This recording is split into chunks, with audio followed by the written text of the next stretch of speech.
Kiss mommy goodnight. This podcast contains opinions and discussions for entertainment and general information.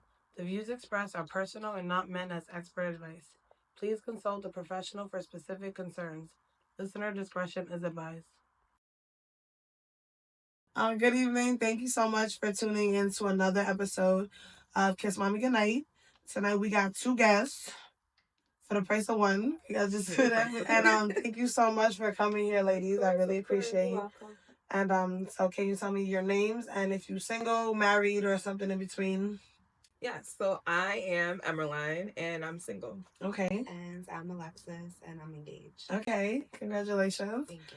And I wanted to ask y'all what's your career jobs, but y'all best friends, right? Yes. So I want to ask y'all what is your best friend's career job. So what is your best friend Alexis' job? And then don't comment, and then we'll ask after to see if y'all right. So we just had a conversation about this the other day. I don't know the exact title, but I know she's somewhat of a care manager. I know that she all right. I know that case manager where she visits folks and just ensures that they are doing what they need to do for their health. Mental health. Oh, okay, Yep. okay. Oh. Okay. So what is your brother's job? And then we'll find out what your real job is. So if anybody asks what's her job, I'll just be like, my best friend works for Obama. In reality, I believe she's the editor in some way, but I think I might be off for the foundation. But she works for My Brother's Keepers Foundation. I remember that. Okay. So now what do you do? Okay, so I do work for the My Brother's Keeper Alliance for the Obama Foundation, but no, I'm not an editor. I draft curriculum and create learning experiences for like social impact leaders around the nation who are doing work locally and strategizing to improve outcomes for boys, young men of color. Oh wow, okay, that's amazing. That's what we were speaking about, right? That's fine. Yeah. Okay, and what do you? I am a case manager, or care manager, case manager, but I work for the state, like OPWDD, so I work with people with developmental disabilities. Okay. That's just to show you can be best friends with somebody for how long? Yeah, since we were like 12. Okay, you 12 and still not know what the fuck they really do, what they like. Well, she changes her jobs like she changes her underwear. So. Okay, you always be bouncing around. Yeah, whenever when I don't feel comfortable, I'm out. That's okay, I fuck with that. You gotta But it's always the upgrade, so. Right. Okay, so today I'm gonna jump right into it. Today we're talking about how childhood trauma affects your adult relationships, and this is a topic that you guys have suggested. So I love that. I love the guest suggestions. I'm gonna start by saying that 80% of adults with childhood trauma have experienced relationship issues, having problems with relationships, keeping relationships. They have unresolved emotional issues. They have problems with emotional intimacy. So everything goes back to your childhood, the root of your childhood. And it's something like 60% of all adults that have been, part of these statistics, obviously part of these surveys, have experienced some type of childhood trauma, some type of abuse, neglect, household issues, or sexual trauma, anything of that childhood trauma thing. Yeah. So how do you guys think that your childhood set you up to fail at love? Want to go first? I don't think that it set me up to feel at love. I feel at love, but I think that it kind of showed me in a different way. So as a child, I grew up in a single family household, basically with my mom and my siblings. My dad was in prison till I was about 9. Okay. But when he came out of prison, he really didn't know how to be a parent. So it kind of was like his way of showing love to me was like basically buying me things, making sure like, whatever I asked for, he always came through. He was that parent, or money and things like that. But it was never like quality time and actually being a parent. Okay. So I think that in the beginning of my early ages, it kind of like led me into the wrong path of what I was looking for in a man. A lot of people know like I had my first child very young, so like at that time it was just kind of like I wasn't really focusing like on what I should have been. Right. And then, like, we didn't stay together for long. And then I met with my second child's father, who kind of, like, we went through, let's just say, hell together, like, hell. And then I left him, but I still kind of just, like, found men that just were all the same in a way.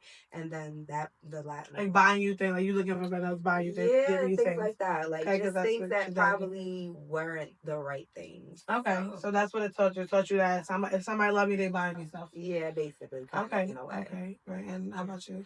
For me, I want to say, my childhood trauma taught me what I don't want in adult relationships. So, cycles where my father's grandfather taught his father how to be a father, and my grandfather taught my father how to be a father, but them kind of like leading from like a patriarchy, cultural, men say what it is type of like vibe. And then my father also left home from a rural area in West Africa when he was 14. So he practically just like raised himself. Right. So it's whatever he saw his father doing, that's what he brought into him being a father, being a husband, etc. And then also what he learned from the streets from raising himself. So, but my father is honestly still one of the most amazing men that I know, and I had to separate him from being, my mom's husband to being my father for him and I to actually develop a good relationship. But then also understanding that he only acted from what he knew. Right. From my father, I learned, these are the characteristics, etc., that I would want in a man, that I end up with. Okay. Yeah. All right. That's a lot. That's a lot. That's right. That's okay. We have a lot of questions and a lot of categories. Like everything you guys was talking about, we have categories to go deeper into those. Yeah.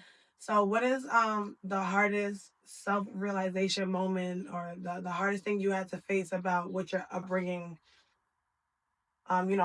turned you into or shaped you to be like what is your hardest, am I saying that correct? The hardest self-realization moment or actualization, like what you have to learn about yourself. Yeah, you're like, wow, okay. So that's a little bit tricky because I feel like part of my upbringing made me like very independent because again I grew up with a single mom, so it was always taught to be like you got to be independent, like you got to be able to survive on your own, like you got to know life for yourself. But then part of it was like I was dependent on people. Okay. And I realized that after a while, like, you don't need to depend on people to survive. Like, that's just not what you were taught to do. But in a way, it's weird because now it's like when I'm in a place where I'm with somebody that is like, you're too independent. So it's like I'm reteaching myself, like, okay, you don't have to be so independent. Right, you don't be hyper independent. It's okay to depend on somebody, especially when you're like doing something together and it's not intentions. Exactly. Yes. Right. So like it's like, damn, I took myself out of that. Like, you need this person, and I was like, damn, you're being told like, yo, you're too independent. Like, you need to chill the fuck out. Right. Basically, you have to be conscious about that. Right. You bounce back from hyper independent to like hyper dependent. Exactly. Hard. Okay. It's hard. Similar ish. I grew up in a 2-parent household, which is different, but I think from my mom or even from my dad, like they came to America as refugees from a civil war, so all they knew from their life was like survival. So whenever there's an issue, it's always like, okay, what's the solution? Like, we're not gonna sit here and pout. Like, what's next? Like, that's how I am, and like as an adult. But then also, like, I think as far as like the independency piece goes, I'm not the oldest sibling, but I'm the oldest in America in the house. So like I always assume the role of like sister, mom, etc. And as you know, you grow older, you become your parents' parent. So like I've always felt like I had to be independent. Okay. So in relation, right, take care of everything, take care of everyone, and I don't even trust people to do things for me the way I would do it for myself. So I always end up right. I always end up doing things for myself. Like they'll try to surprise me, and it'll never work because I'm always on top of everything, and I'm okay. So, but in relationships, we can do it too, girl. Yes, I'm like, but in relationships, it's the same where men are like that I've dated. They're like, damn, like just let us do something for you. Right. You know what I'm saying? But I'm so used to doing things for myself that sometimes it doesn't even feel right. And then, especially when I feel like I have to tell you, like I feel you should know me enough if you and I are in a situation. See how women are contradicting. Crazy. She's like, don't do nothing for me, but if you're gonna do it, know what you're supposed to do. Like if you know I'm never gonna tell you though. Don't bring me beans. She wants you to read that. She wants you to be able to read her mind. Like, do you you tell them hey, or you just want I them to? know I do. You show Yes, them I do. hey. I'm very expressive, so I explain what I like. Okay. Now we can I talk feel about like communication too. We are. okay, so I won't even get we are there. gonna talk All about right, communication I won't even too. go there. We are. Okay, we are. We're gonna talk about that. So some of the stuff y'all was talking about, she was saying about she kept looking for the same thing in men. So people with childhood trauma, adults with childhood trauma are 2 to 3 more times likely to repeat patterns. So do you feel like throughout your dating life up until now, um, do you feel like you've been dating the same type of person over and over and over again? Jokes, right? Now, for the most part, I did. I can honestly say that I did. Like now in this stage of my life, now that I'm with somebody who's completely different, yo, I'll be like, my life was so fucking ghetto. Like my life was so ghetto. Like I be thinking back, like, yo, what was I thinking? But I definitely dated the same kind of men. Like, Okay. so let's be honest. What type Every of guy that man I is that? dated I were used to like get worried. 3 birthdays apart. Libras. Okay, They're all Libras. But they were all Libras, but like Libras were different. Like I don't know if you've ever had I'm any a Libra, by the interaction with way. a Okay, Libra man. what's that birthday period? Oh, October. September, end of September, beginning October, like that span. No, they were all No, October. They son were is all September October. 19. Oh, Virgo. No, they was all October. I don't know. I don't think so. But Libras men are completely different than women. But they're like very loving people, but at the same time, like they just are like ruthless. Like when they get to that point, it just be like there's no self control. Okay. Like so for a while, so pieces of shit. Yeah, like Right. they just Right. very like messy. Sorry, any Libra men. I wouldn't say Libra piece of men. shit. I would say that they were unable to control their emotions. They weren't mature enough emotionally. But, okay, so you like men that were emotionally stunted or emotionally unintelligent. Something wrong with them, basically. Like now that you put it that way, I'm like, she might be right. Not to say it like that, but you know. Nah, but it's different. But good hearts. Right. Yeah. Oh, okay. So they're not malicious people. Yeah, it's just, they're not malicious people. Okay, that makes a difference. Yeah. Right. They're not malicious. They were all the same type of person. all the Okay. same. How about you? You repeat these patterns? Yes. I think that my previous relationships, situationships, all the things, they have been about trauma bonding for sure. I'm definitely a trauma bonder. Ready to take your brand to the next level? At Good Problems Entertainment, we do more than just design. As marketing experts with deep brand strategy experience, we craft standout brands from the ground up. Our high-quality services, fast turnarounds, affordable rates, and 5-star reputation have earned the trust of businesses everywhere. Don't wait. Join the ranks of successful brands and visit us today at gpewebs.com. Talking about, do you feel safe and comfortable, speaking about your feelings and stuff, she told us how she feels. Are you I definitely over communicate. And people take it as me nitpicking, but it's not that. If I'm expressing myself to you about you doing something that I don't like, or you making me feel a way that I don't appreciate, that's me wanting us to resolve that so we can continue to grow together. But when I stop saying those things and I stop communicating, it's a problem, because then now I don't care anymore. And then once I don't care anymore, I don't stop communicating, right? Because I feel like if you're gonna keep doing the same thing, and I keep telling you that I don't like that, then you don't respect me, and at that point, that's it. There's nothing left. That's how I feel in my relation, whether it's like intimate relationships, friendships, or whatever. That's just how I feel. Okay, and I'm sorry, I was confused. You didn't tell us about your. So you're an over communicator, sometimes confused as a nitpicker. Right. I can relate to that for sure. Right. I'm either. The people that say that are wrong. They're wrong. I think what we need to do, personally, this is my personal journey, is what I've noticed lately is that sometimes we might need to hear it when it's coming from people that love us genuinely. Mm-hmm. So I am a nitpicker. I am an over communicator, and sometimes it can be perceived as nitpicking, but that's because that person is being overwhelmed by like our constant judgment and critique, you know? So yes, I do feel like I'm never going to stop I'm never gonna stop talking my shit. But maybe I can change up my delivery and my, like my approach and the way I'm bringing it to people. I'm not saying that's you. No. But that's something I've noticed from me being an over communicator. Is the way I say it. I just recently had this issue with my mother in my adult relationship. I just recently had this issue where I'm like, I said something completely different, and my mother's reaction was completely different. I was like, oh, okay. I might have been half of the problem because she can meet me. I can say what I want to say, but you deliver it the right way, they can meet you halfway there. Yeah, but I also feel like in the intimate relationships, like, or even the friendships, I welcome folks to tell me, like, you too, right? What am I doing wrong? What can I fix? Etc. So if you're not saying nothing and I'm the over communicator, then it comes off as nitpicking. And it's also, and I know I'm not perfect. And on our end, it feels awkward too, though, right? Like, are you gonna fucking say anything? Right, like, I know I'm not perfect. Tell me about myself. Right. And then you meet that one person who's like, no, nothing. Yeah. I'm like, okay, you're fucking lying to me. I don't want a liar. Right. Just be honest. Tell me like, what am I doing? You didn't like that I burped out loud. Say right. What should I do? Do I take the blanket at night? I use too much pepper in my food. Tell me, motherfucker. Like, say something. Yeah. And how about you? Are you what's your internet? I'm kind of. I could say that I'm on and off because, like, in my relationship, I'll be like every little thing. That's like my best friend. I'll be calling. But like at the same time, sometimes like when I'm going through something, I kind of just keep to myself. Like I don't really say much. People don't really know. Like people will be like, "What's wrong?" And I'm like, "Oh, nothing. I'm fine." Like I just keep going. So that's kind of like, but I definitely like.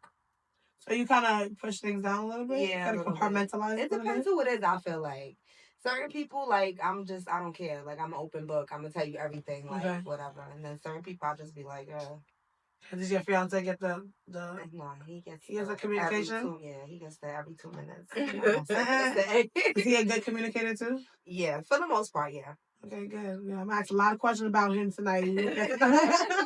Everything you have to know. Okay, that's cool. That's cool. He still sounds good. We still like him. Let's see by the end of the episode if we still like him. All right, so I wanted to ask this question earlier and I skipped over it, so I'm going to ask it now before I move on to the next topic. What's one emotional habit that you know that you need to break in order to grow to the next level for, emotional maturity or in your relationships? Like something that you know, somebody don't even need to tell you. Yeah. Everybody knows this about me. I'm petty. And I promise that I really do try not to be petty, but when people test me, like, I just feel like now you gotta feel what you made me feel. Okay. And it's sad for me to say that. I'm not one of those people that's just like, oh, that's just how I am. Like, I hate when people say that, honestly, because I feel like we're adults and you're interacting with other people, so there's some adaptability that needs to happen. You can grow. But let me not say I'm petty. I can get petty. I can get petty. And then when I realize it, though, I admit it. She does admit it. She's like, you've done what you've done. But that's the first step. It is the first step. It is the first step. So, but I'm growing every year. I see myself being less and less petty and letting things go. Good. And that's just, good for you. I'm proud of you.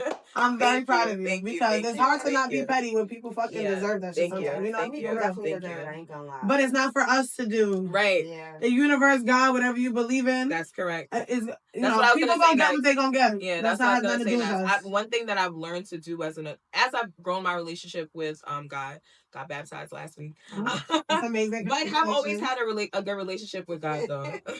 I've always had a good relationship with God. But as I grow in knowing God more and knowing God's word more, for me, I'm like, all right, just be still. You let God handle those things because it's not for you to handle, like you said. Like, it's not your burden. It's not your burden. It takes from you to hate people and to be vengeful and stuff. Yeah, for sure. So that is sure. I definitely that's something that I've been working on with relationships. I'm not saying too much about intimate relationships right now, but like with like my mother and stuff like that. Yeah.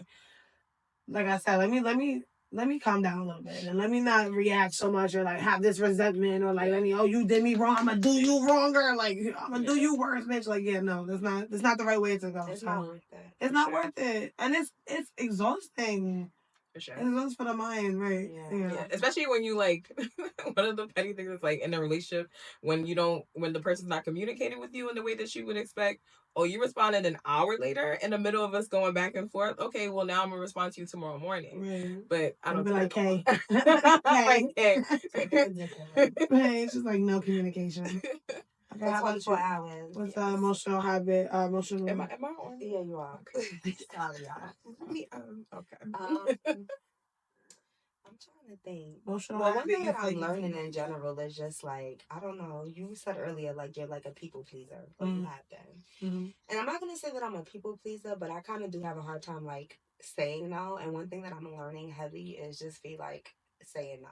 Like, no, I don't feel like doing that. Like, I'm not Right, doing and you that. have the Like, fucking right to. yeah, like, I'm learning how to just not. I like. There's nothing wrong with always showing up for people, but some people they just don't deserve that shit. 100%. For So sure. I'm learning. Right, don't be everything for everybody. Yeah, like, and now that I'm like, I moved and Totally stuff, awesome. and I'm not out here no more. Like, I'll just be like, I'll be in my own little world, in my own fucking world, just me, my kids, and myself. Like, Yeah. I show up for who, like, I know I should show up for. Right, who Like, reciprocates that. exactly. Yeah, And then now I reciprocation. just like, nope, I don't feel like being bothered. Okay, I fuck with that. I love that. I love that. We growing. Yeah. We out here growing. So the next thing I want to talk about is sex life. So, childhood trauma. Childhood trauma can heavily influence our sex lives, and not only people who experience sexual trauma, but like just being able to be intimate, being an avoidant person, being hypersexual, like even certain kinks that people have, like example, if somebody was abused or something, they might like be BDSM, they might be into something like that, and that is traced back to sexual trauma, right? I'm sorry. So that these things, these things are happening, and people are like, oh my god, they go through therapy, like, oh, should I like to get beat the fuck up because okay, I grew up getting beat the fuck up, shit like that. But so what messages about sex did you grow up seeing or hearing or learning about, being spoken to? Like, what was sex about? Yeah. In your time? The conversation was always just like, don't have sex. Yeah. Don't have sex or you'll get pregnant. I don't think that, like, nobody ever taught me, like, about sex and stuff Okay. like that, like, what to do. Like, I kind of just, like, ventured out on my own. I think when I got to high school, a lot of my friends were having sex, and that kind of, like, is what pushed me. Like, oh, damn, I need to, like, lose my virginity. Oh, okay. You saw like societal pressures. Yeah. You as well? No. For me, it was a little different. So transparently, I was molested or raped, I could say, when I was 4, 5. And I didn't even really start talking about it to people until I was like 21. But it was by it's already out there. I already wrote about it. But okay, well, it was yeah. It was by a family member. And I think from that, and they say that you push things to the back of your mind. So even though you're not like confronting it head on, like it's still there, and it's still kind of like is a reason why you act a certain way. And then just from like the other childhood traumas and things going on in my home, I never felt like understood by it. Okay. But it was because I didn't know how to express all of these things that was going on with me. Right. And at one point I became suicidal because of it as a child. I lost my virginity when I was 14, and it was because I was you're so young, I don't even know if it was dating, but I was in a relationship with I was in a relationship with somebody who I finally felt understood me. Okay. So I felt safe with them, and that's what kind of like was, I guess, like the thing that kept me and him together. And then I guess that's a trauma bond, like I was saying before, because it was like, okay, now I feel safe with this person. I feel heard by this person. I can express myself to this person. Gave my body to this person. So that's kind of like how sex kind of like came in the. Okay, so before that, it was trauma and then taboo, never spoken about. Right. And then you met somebody that was able to open you up to feel comfortable. Right. And okay. Well, I want to say just a little sidebar. I'm so happy that you got through that suicidal part, like that you're here.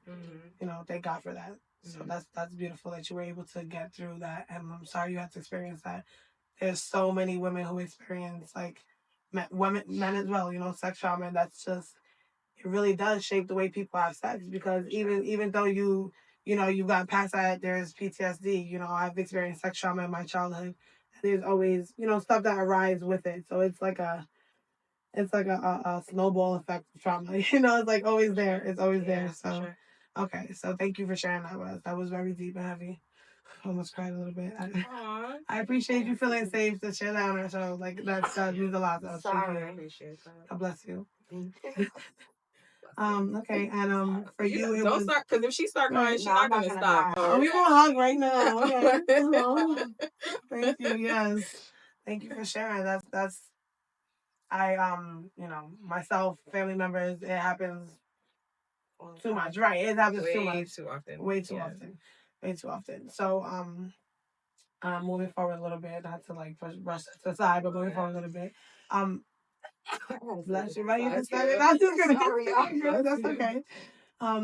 For you, it was also like not spoken about in the house. Yeah, I don't think it was spoken about in my house, like what sex would do. And then like I said, I think I had sex because it was like a thing in high school. When you got to high school, everybody was having sex. Okay. But I took it a little too far because obviously I got pregnant. I still don't even have conversations with my parents about sex. Like, I know y'all know I be sexing, but we need to talk about it. Like even now, like I'm 31. My dad is like ready for me to be married and have kids. Mm-hmm. He probably wants me to have children more than he wants me to be married or whatever it might be. So it's like if I showed up right now with a child, like he'll be fine. Right. Like that, like he knows I'm. Do you wish that it was more? Have a conversation. Sorry. Do you wish that it was more spoken about in childhood? Like, do you wish that like you knew a little bit more going into what sex was about? Yeah. I feel like we were just having sex. Like you lose your virginity and you're like having sex every day. Like you don't know what the hell you're doing. You know what you're doing, right? What feels good or what's safe or what what's what you should not be doing. Yeah, right. But I don't even think my parents really even knew what it was. Like it was all vibes. Because of how they grew up, nobody taught them. So what would they have sex with? Right. Except for what they knew, which is like having sex will get you pregnant. Right. Don't talk about it in the house. Right. It's not something we talk about. Yeah. And I know you have children. You have a child, teenager, right? I have a 13-year-old. A 13-year-old. Is that something that you have open, like you let them know about the scares really smart, of the safety shit? Yeah, she kind of knows. Like, mom had sex young. Like, she had me. Be safe, right? But so you open. You're definitely open. Okay. Yeah, my kids are very like. I don't know. Some say that's a bad thing. Some say I don't think so. I'm very open with my kids. But like they know, like. Yeah, you should. I agree with that. Be open. Do you feel like you would be open on? Do you plan on having children? I do, yeah. And do you feel like you'll be open with all the things that were taboo in your childhood? For sure. I think I would just have to find a crafty way of doing it because I just want to make sure that I also keep like some sort of innocence for my child, being that I felt like I grew up early with certain things. So yeah, but for sure they definitely should know. And definitely want to teach them like things to avoid as well. Yeah. I feel like social media though. Oh, yeah. TV and yes. When we were growing up, it wasn't. Yeah, like the phone, it was though. They was still. I know it's not as extreme, but they was kissing on Disney Channel. Yeah, but like that it's different now. There's more access. I don't know. I was watching porn very young. I was watching porn very young, but. My mom was getting bills and beating my ass, but it's way more available. Yes, but I think the main thing is to limit your child's social media and internet access and like. But you're right. You being open with them, even if they do stumble across something, they know what the real story is. Exactly. Know that this is just shit like that. Okay. Okay. So 60% of adults that have childhood trauma experience emotional triggers that remind them of past wounds. And it creates situations where they overreact or they withdraw, and that's not what's necessary for the situation. So what's one of your triggers? Something that it can be sexually, it could be, childhood trauma, it could be, anything psychologically, anything that anybody can do, doesn't matter the person, that would immediately trigger you to react right away. Like, what's something that's always a trigger for you? That's a good question. A couple of things keep coming. You can go first. I'm trying to gather my thoughts. I don't really know.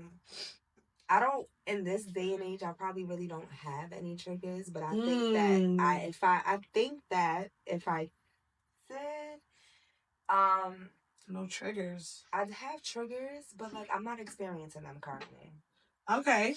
Let's put it like that. Okay, so the person that you're with does not put. Yeah, I don't have those kind of triggers with that person. Okay, so maybe not. Don't think about it in an intimate way. Like maybe just any type of interaction that you have with aggressive behavior. I think anybody like cursing at you. Yeah, like that yelling, cursing. Like that's an easy way for me to just shut down. And I feel like I learned how to deal with that better. Okay, like it's a trigger, but instead of me reacting in that same manner, so I might just shut down and walk away. Like I don't have to deal with that shit. Like Okay, that was the next question. How did you react and how did it change? Right, so you would get rowdy before, and now you're able to like 100%. walk away. Okay, Yeah. so you in a beautiful, healthy relationship with no triggers. Your fiance doing everything right. He pushing only my the kids button. are my biggest trigger right now. Okay, they don't fucking listen. They don't fucking listen, right? I bet that's what it is. And I bet you have great kids, but I bet they'll fuck because kids don't listen. And that's what it is. The kids that come from the most comfortable, safest homes don't listen because they have their own personality. Yeah, no, for sure. So people think your kid's not listening because you don't have stability in the household, but my kid might not listen to me as much in the household. They're getting everything done, but because they feel that they can rebel a little bit, they have their own personality and they feel safe. So kids don't fucking listen. That's just a little sidebar. Kids don't listen. They don't. They don't listen. But okay, how about you? What's a trigger? If you have one in an intimate relationship setting, that'd be cool too. Like, yeah, I can go there. I would say it's definitely what I mentioned before, like me having to continuously tell someone that they're making me feel a type of way or doing things that So it's literally that. Like I don't like to have to keep like repeating myself to tell you that you're disrespecting me. Like I don't think that's but it does trigger me. It does trigger me. Okay, for me, a very big trigger.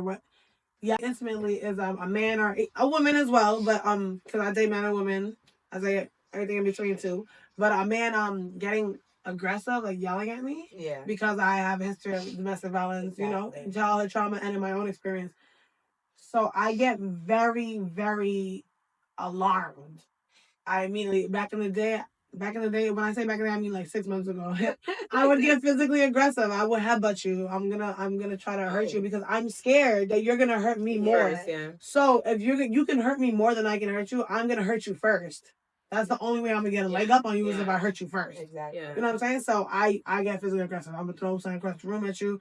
I'm trying to hurt you or trying to. Yeah. Now I'm like I see it happening, and as long as it's not physical, I'm like, okay, you gotta go. Yeah. That's it. Or I'm calling the cops. I've never called the cops on nobody before, but I'm gonna call the cops right now if you don't leave. Yeah. Like I'm not trying to argue with you. There's not trying to be no problem. I'm not gonna tussle with you. I'm too old and tired to be rumbling and tumbling in this motherfucking house. So, but you yelling, I feel unsafe. Like I can't even if you're trying to like tell me some real shit, I can't even finish this conversation or hear you out because you're saying it in such an aggressive manner. I'm not hearing you. Yeah. I'm scared right now, and I'm going into defense mode. I'm gonna bite you in your face if you get close enough. That's the key word. Defense. I'm on the defense. I'm a headbutt you in your nose. I'm gonna fucking bite you like get. I go crazy. Thankfully I have not been in like a domestic violence situation, but yeah, the same. It'll just be the walking away where y'all are at now with it. Like, I can't. I don't like disrespect. I don't like feeling unsafe. I don't like I don't like none of that. So, nah. Right. But the key word defense mode, because honestly, that's all people used to tell me. Yeah, you're always defensive. You're always this. You're always that. And I'm like, bruh. I'm one of those people that told. Yeah, but I think that part of it is the reason that I was always that way. Like it was always something. Like even being raised with a single mother. Yes, I see my mother experience domestic violence, but just having a mother in general, seeing your mother be hurt. Yeah. That could be a trigger. Like or knowing that your mother can be hurt. Even if you didn't grow up in a domestic, you didn't see your mother getting hit. Like my mom is by herself. It's just my mom and her kids. Like my mom got to defend all of us. Yeah. Like thinking about that. You grow up like, oh damn, I gotta be on the defense. So I feel like even if I didn't experience my own domestic violence, I would still be like, okay, these motherfuckers could take us down at any moment. Okay, so in 2024, they had a recent study, and it shows that 75% of all adults that have experienced childhood trauma. Survivors of childhood trauma are actively breaking generational cycles. So they are going to therapy. They're, trying new methods to get through things that's not alcoholism and drug use and sex addiction and gang banging. It's like mental health issues are being dealt with. People are making healthier life choices in general. So that's a beautiful thing. How have you guys felt like you have actively worked to break your own cycles that was passed down to you? Cycles that were passed down to you. What are those cycles, and what have you done to break them, or are currently doing or trying to do? Yeah. Okay, so cycles, definitely. The family drama is one thing. Like a lot of family drama between like all of the adults in the family. However, I've been blessed with a mom who's just like a people person. And even though she's not the oldest, she's like the matriarch of like our family, regardless of like the family feuds and stuff like that. And I think that my generation of folks like me, my siblings, my cousins, we're definitely trying to break that where we try to keep each other close. Okay. We try to just like be a family. Pass down, or start traditions that we can pass down to our children. Like in December, and she's invited to because she's like fake family. But we're doing like a cousins trip to the Poconos, something that like our adults never did. We want to start doing like family reunions and things like that. Okay. That's one thing. And I would say a lot of them have kids, right? So bring their kids and stuff like that too. But another thing I would definitely say is just like just spirituality as well. I think that our parents did grow up believing in God, having relationships with God, etc. But life gets in the way of that. The flesh gets in the way of that. Of where you're just like you're not you're taking on your own burdens, and you're allowing things to get to you, etc., and not focusing on that. So trying to break away from that, the frustrations and the anger of the world, etc. I see myself doing that more. I see my siblings and my other family members doing that more as well. Yeah, taking the weight off your shoulders. Yeah, for sure. And I would say like even like the generational wealth, I want to say, like just being more aware of that, right? My parents came from nothing. They made something, but they made a lot of sacrifices as well for my siblings and I to become people, to have different opportunities that they didn't have when they were growing up. So making use of that and making sure that I put myself in a place where my children won't have to experience any type of suffering, etc., because my parents worked hard for me for not to feel that either. Oh, that's beautiful. Yeah. That's another thing though. You guys trying to those things together. You trying to have better spiritual and mental health, and bringing your family together. Yeah, it's not even to bring up what you spoke about earlier, but since you spoke about so freely, that's helps to avoid situations like that. For sure. This open dialogue, like we're not gonna be silent no more for people like that. So that's beautiful. Like I love that. That's a beautiful thing. And when you do have kids, your kids are gonna come into already like a community you're building with their, like that's beautiful. That's what everybody should be fucking doing everywhere. Like I'd be like, why don't we all just go together and get chickens and love each other? Like why can't we just okay, right? And how about you, I'm a little different. I have kids, so I feel like as a kid, like I didn't really have a voice. Okay. So one thing that I'm very like with my kids, like my girls especially, is I let them communicate. Like we couldn't tell our parents like when we were doing something wrong, when something they said or did bothered us. Like we weren't able to do that. And I feel like I'm very open with my children. Like, yo, if I'm doing something that you don't like, or if something I said bothered you, like, tell me. Because, like, I'd rather you be open with me and feel like you can come to me about anything than where you feel like you have to hide things. Yeah, for sure. I wasn't like that with my mom. And right. I didn't get like that till I was, like, pregnant already. Mm-hmm. So, like, when my kid, like, she comes home and tells me all the drama. Like, yo, this happened at school today. Why this person called me and told me this? Like, and I love that because it's like, yeah, I'm the young cool mom. Like I be down with all the get down. Like that's beautiful. But yeah, just like I don't know, like giving my kids an environment, basically like having that. I didn't have a 2-family household, and like even though my fiance's not my girl's dad, like he's been a part of their life for a very long time. So like he's a good man role model. Yeah, they fuck with him. Like, yo, that's my stepdad. Like, and no guy that I've ever dated with, they felt like that. Like they're comfortable with him. Yeah. We still like him. We still like him. So that it's like, like I want to be able to give them that. Like I didn't have my dad and my mom at home. Like I want them to see, like, listen, like we are out here. Like y'all living, y'all have a nice house. Like y'all live a life that like I was spoiled, but I didn't have everything like that. Like, like we had what we needed. My kids are fucking spoiled. Okay. I mean, right? It's you giving us. We're trying to give our kids better than what we had. Yeah, for sure. No, for me, it's like a little bit of both. Like I come from a family with a lot of unspoken trauma, and all of my cousins, like we all have stories of being touched and being like. So that's something that I'm actually trying to break with my kids is coming from a home where we're gonna talk about everything. You're gonna be safe everywhere you go. You're never gonna be put in an unsafe environment because I have to go do something that, like, so, breaking these generational curses of silence, protecting people that wronged us, putting our kids in situations that they don't need to be in because You know, like we want to go out and party or drink, you know, so alcoholism, like all that shit ties into the breaking generational curses, you know, like giving my kids a healthier home, healthier spiritual, you know, home, a healthier, everything all around. Like, so that is something that I am currently fighting all my demons to do, you know, like that's what it is. We fight. It's hard because sometimes you be like, "Yo, sis, I'm about to punch you in your face." No, like, and I'm talking to. I have my kids ready, and I'm still going through it. But I don't wish, because I love how everything happened. But I do wish that I had time to like really focus on breaking that shit in myself first. Before, you know, like I'm doing it now, anyways.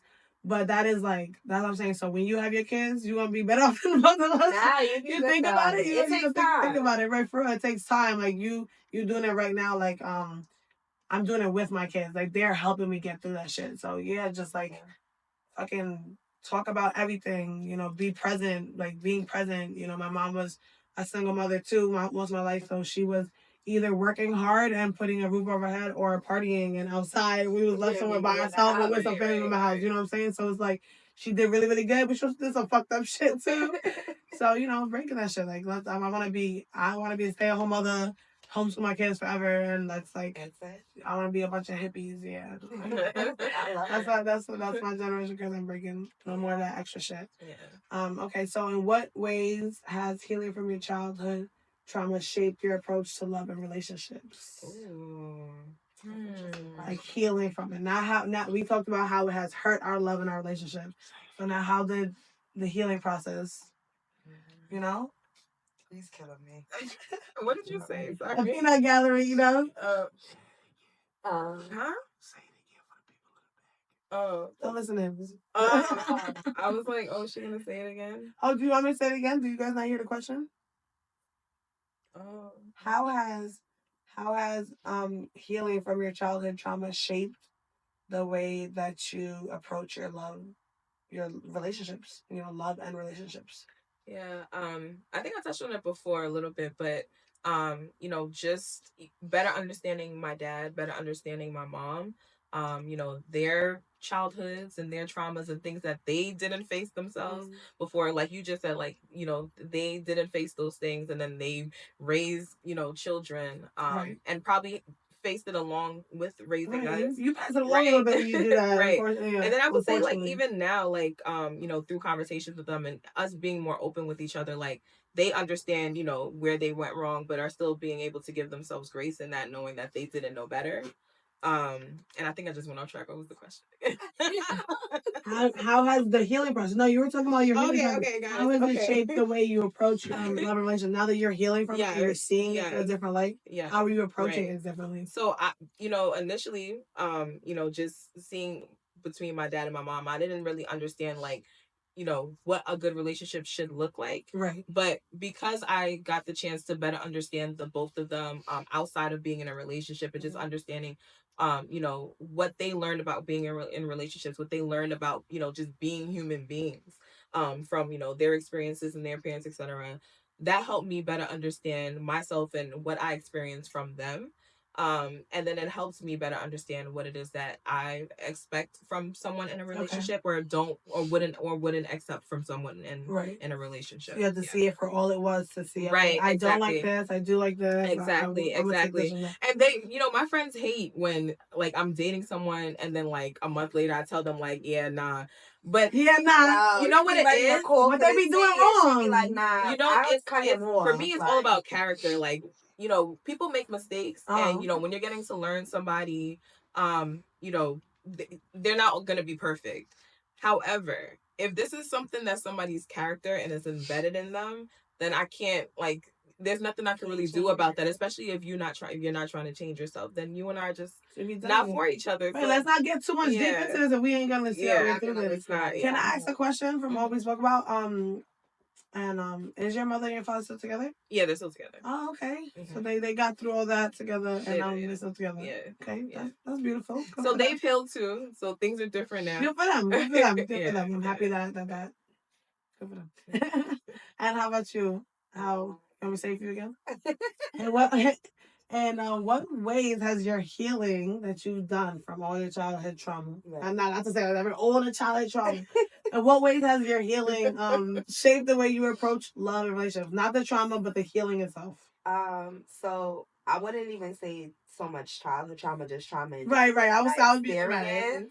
experience. I feel like it just showed me like what is right from wrong, basically. Like what is something that you should deal with, what is something that you shouldn't deal with. Like now today I can tell you that I probably would never in my life like waste my time or deal with any type of nonsense from anybody. Like as far as relationship wise. So now you that learn yourself. Right, now that you healed a little bit, you don't accept certain exactly. Like I learned who I was. I learned what made me happy. Like I learned what was important to me. Like, and then when I learned that about myself, it kind of just made me realize, like, yo, I would never waste my fucking time in my life with you. None of that shit. Your drama, bye. You gotta go. Yeah, I definitely put that people pleasing shit aside to the point where I'm like, I don't want to make nobody fucking happy. I don't give a fuck about none of y'all motherfuckers, right? So the healing from it makes you like a kind of a different person. For sure. And if people like, if I dated you 2 years ago, that don't, if I dated you 3 years I'm or not 4 the years or same 5 years, 6 person years I ago, was a year that don't mean ago. shit. So, Like, right. If I dated you 2 weeks ago, I might be a different bitch today. Yeah, like I'm not even gonna lie, I might be. The person you knew 6 years ago is not the person that you know today. Especially if you're constantly growing and learning. It's a daily thing, yeah. And that's what you should be. We should all be constantly growing and learning and watering ourselves, Exactly. So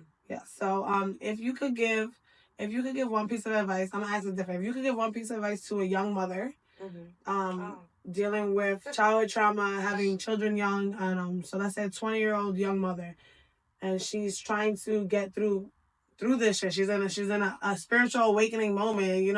What advice are you giving to a young mother? So I'm personally going through this with somebody, right? Okay. So someone that's really close to me. Like I'm literally watching this person go through a lot of the same things that I dealt with. Okay, and like for me, I'm just like, yo, are you fucking retarded? Like, why don't you just listen? But I'm also learning like it takes time. The same way it took me time to learn, it's gonna take that person time to learn. It'll take anybody time to learn. Like I just feel like your main priority is your child. When you think about life in that light, like, yo, my kids being happy is what's the most important to me, you'll see things from a completely different perspective. Like, you're not going to tolerate certain shit. You're not going to want your kids to deal with certain shit. Like, so prioritizing your kids is going to get you out of the shit. It just makes you see shit different light. Like, So you tell your mother, put your kids first and everything will fall into line, basically. Exactly. Okay. And from the words of Mama Roze, I just have to say that. And you trying to tell her, if you can't hear, you're gonna feel it. Oh, exactly. So unfortunately, that's how we used to get taught. Like if you a kid that don't hear will fail. Like, that's life. So unfortunately, I hope she sees this, okay, and she learned like don't these young women put your pride aside and take some advice because we trying to help y'all out. Yeah, sometimes our delivery be whack though. Sometimes we come off wrong sometimes. Bitch, I'm telling you, I know fucking my little cousin sister. She be like, I'm gonna do what the fuck I want to do. I'm a bottle girl. I'm gonna shake my arm. I'm like, bitch, for you, but okay. You learn the hard way. You'll learn the fucking hard way. She's learning, but they don't want to listen. But that's normal. Okay, so how about you? What would you tell a young woman, 20 years old, to navigating this childhood trauma, and she's trying to blossom into who she's supposed to become? Yeah, I would definitely say feel through it. I think a lot of times people think that like you just want to forget it, push it to the back of your mind, etc. But you literally need to feel through it because no matter how far you push it into your mind, it's still going to kind of like lead your actions, lead your emotions, lead the way that you communicate and interact with other people. So definitely feel through it, but also as you're feeling through it, go to therapy, find some sort of like outlet that you can use to be able to kind of like tie a bow on certain things because sometimes you can't do all of that stuff by yourself. You need somebody to speak back to you. Somebody who went to school for this. Give you the feedback that you need. Because therapists are not there to like tell you what to do, but they're there to help you tie in to say like, okay, I act like this because X, Y, and Z happened to me. For you to be able to see the full picture of your own life to then be able to get past it. Okay. Not forget. Because you will never forget it. It'll always be there. But to be able to cope better, to be able to just move on as a new and better person. Yeah. So prioritize mental health. For sure. Prioritize mental health. Even I think, when if you have kids, you prioritizing your kids means that you have to prioritize your mental health. For sure. Because you can't be no crazy. You can't be. They test my gangster all the time. You have to prioritize your mental health as a mother, because I know your kids are gonna test you nonstop, but you're gonna start seeing them experience shit that might trigger all the shit you've been through that you didn't deal with. So if you didn't deal with it, your kids started to experience anything that looks like that, it's gonna trigger you. You're not gonna be able to show up for them the right way. So prioritizing your kids is prioritizing your mental health. For sure. And yeah, I 100% agree with that. Prioritize your mental health, young people, because it's crazy out there. We all been through shit. No one's immune to the trials and tribulations of life. Some people worse than others. I'm glad to know that it's 60% of adults, not 100% of adults. But yeah. So 2024 is looking progressively better and better for mental health. So I hope it continues. Yeah. Thank you guys so much for coming on to Kiss Mommy Goodnight. This is an amazing episode. I'm really happy that you guys came on the show. And thank you so much for everything you shared. Thank you. I loved it. Please don't forget to like, comment, subscribe, share our podcast. Kiss Mommy Goodnight. Yes. Good night. Thank you. Good night. Father, Kiss Mommy Goodnight. It might get dark. I don't know. 10, 9, 8, 7, 6, 5, 4, 3, 2, 1. So when you're doing certain shit, it's like me. Yeah. So I do go a little bit overboard. That was my signature move. I do. I be throwing shit off the balcony and stuff like that. Action. Hold up, that's why y'all stopped me from talking? Yeah, Go right I here. saw it. Just like that. It's like just like that. Oh, you whisper like you're low? Okay. But you're not into girls, right? Well, maybe. That was the moment. That's what I say. It was like 5 years into a relationship. That was the moment for the first time ever in my 5 years of being with that man that I realized that he was human just like me. Because when I say he looked at me and he knew that I had the fucking ability and the fucking motive. Good night, sleep apnea, because motherfuckers be choking in their sleep. I grant permission. Somebody get him something to write on. Somebody. Get some water. I didn't even expect to be on here to the point of signing stuff. That psycho bitch in the window. Megan, I love you. Please open the door.